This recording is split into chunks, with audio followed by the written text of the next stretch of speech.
Lauryn Hill, doo-wop that thing. And she's talking about part of it. Of course, that song is another one of those songs that is classic because it touches on everything. But one of the things that it does touch on is when she talks about, and the reason that's my song, because that is my song, doo-wop that thing. But she's like, look at where you've been in. Hair weaves like Europeans. Fake nails done by Koreans. Come again, my friend, come again. So certainly talking about weaves and the accessory, right? But with all of that, nails and, how many nail salons are owned and operated by a black person in the black community, right? So yes, there are some. I'm not saying that there's none, but the numbers are, not balanced at all in terms of when you go directly into the hood, where everybody that lives in the hood does not look like the person who owns the nail salon. So again, that's another one, Soul Circle, that's another one of those, think about it, like really, really think about it and think about, what that means. Anyway, so going into Natural by Nature, we all know that with this whole concept, right, with the unbe-weavable, Natural by Nature, and the hybrid, that the black hair care industry is totaling $500 billion. Did you hear me? $500 billion. That's like $500 billion in the black hair care industry. Now just, let that sit in your brain for a second, because that's a lot of money. That's a lot of money power. That's a lot of money power. And we need to know that with any of the concepts or, the squares that you may fit in, be it unbe-weavable, be it Natural by Nature or hybrid, there's a lot of money being spent. And the community in which these hair care stores are, nobody in the community owns the hair care store. We purchase, we buy, we go there and purchase a lot of stuff, but we don't own it. I know in Baltimore, I think we might have one black owned hair care store. That's part of this $1 billion industry, right? In which the largest group of consumers are black women. Like there's an issue there, and of course, Soul Circle is something we need to talk about. But anyway, so that's Lauryn Hill. I always think that line that I just gave you about the hair like Europeans, fake nails done by Koreans, that brings me to how do I feel about hair, right?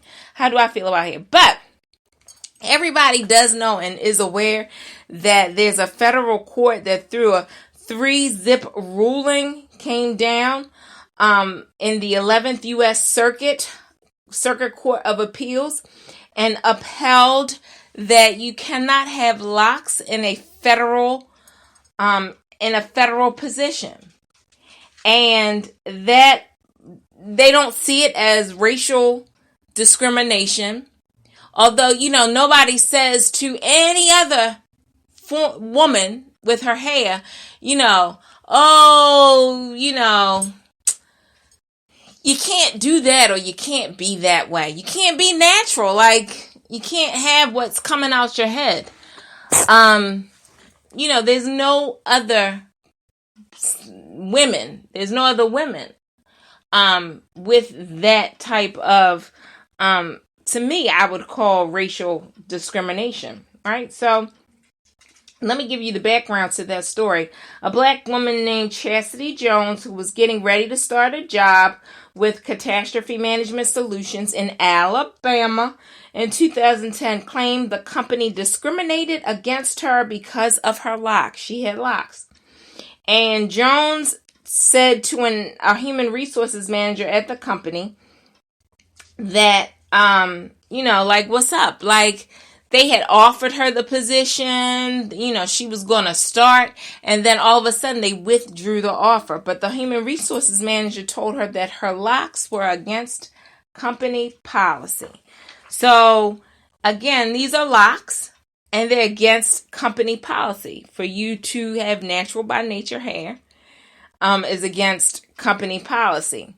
Now, for me, the question always is, so she walked in there with her weave, cascading down her back. Would that be against company policy? And does the company contribute to purchasing of this hair? I don't think so. But, you are very much more similar to others in the workplace versus with locks. Locks make you identifiably other, or dancing to the beat of your own drummer, certainly. And again, is it just black women that have locks? No, because I've seen others have locks. Meaning, they didn't comb their hair through, and all of a sudden they have locks. But for black women, that is just a natural state for you. If you don't rely on the comb or glue or whatever it is that, weaves and the such, are entail, that's just a natural state of your hair. And again, someone who's had locks for over 25 years is speaking on that. And during a time when it wasn't cool, right? So having locks were definitely not cool at the time. So anyway, so they said that having locks was very messy. And they asked her to change it. But Chastity Jones, said that, she wasn't going to change her hair. Like, they hired her with her hair the way it is. And then they withdraw it after, some sort of discussion behind the closed doors. And she went to the EEOC, the Equal Employment Commission. They filed a lawsuit stating that withdrawing the offer based on her hairstyle is racial discrimination. I would say so. Because locks are a manner of wearing one's hair that is physiologically and culturally associated with people of African descent. I would say African American descent. Definitely. Again, I would say people here, people in America, of American descent. So the EOC argued that race is a social construct, not solely defined by a trait that can't be changed, right? So the federal court didn't want to hear what the EEOC was claiming in terms of discrimination, any sort of racial discrimination, or even that it was wrong. The EEOC then filed an appeal, and the appellate court declined EEOC's request to throw out the immutable or mutable distinction and uphold the federal court's original ruling. So think about this. So they said that the reason that the federal government can ask that locks not be worn is because of the distinction of immutable, IMMUTABLE, or mutable traits, right?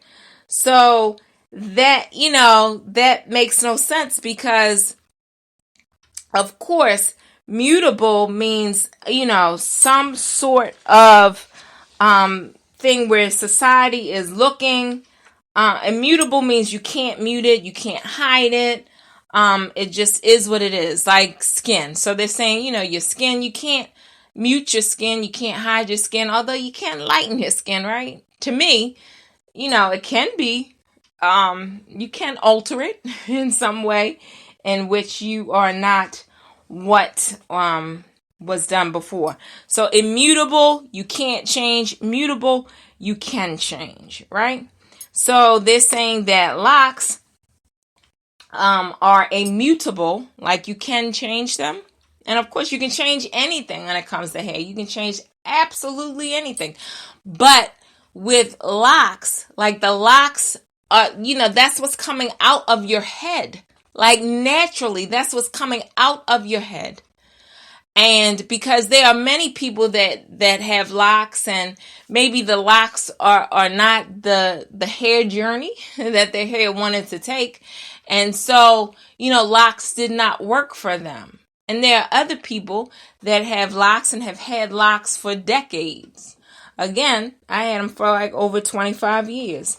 So there was a Baltimore woman, I'm from Baltimore, everybody, was fired from Hooters for having blonde streaks in her hair. And the managers at the Hooters, we all know what Hooters is, stated that the blonde streak was unnatural.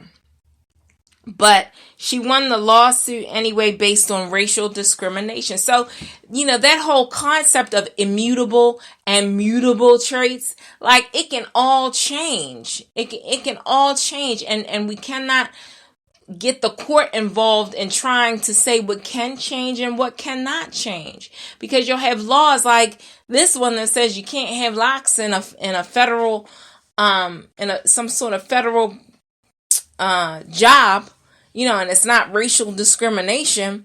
Meanwhile, somebody can come in and maybe she has thin straight hair, and that nothing is said to her, even though maybe she doesn't wash her hair.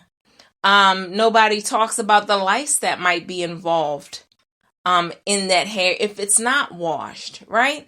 So I do find it to be unfair that, for one group of people, African Americans, you can't have locks because of all of these different things that can happen in all these different races with their different types of hair. Like it's not that it happens in one race and not in another. So that's definitely something you need to think about. But we're going to go on to the next song. It's called The 10 Weave Commandments. So when I heard this, I was like, oh, okay. But this is The 10 Weave Commandments. 1, 2, 3, 4, 5, 6, 7, 8, 9. It's the 10 Weave Commandments. Yeah. Can't nobody tell me about extensions. I just weave, curly, straight, whatever. Been there, done that. This is for my weave wearing girls. Showing it tracks by yourself. I didn't forget you girls. My velvet Remy ladies. Let's go. I've been wearing weave for years. It made me an animal. There's rules to this thing. I wrote me a manual, step-by-step checklist for you to get a tight weave track or a wig. In fact, rule numero uno: never let your tracks show so obvious as weave. That's a no-no. Always keep those tracks tucked in and hidden. Showing weave tracks is so forbidden. Number 2, always travel with your weave glue or a hairpin.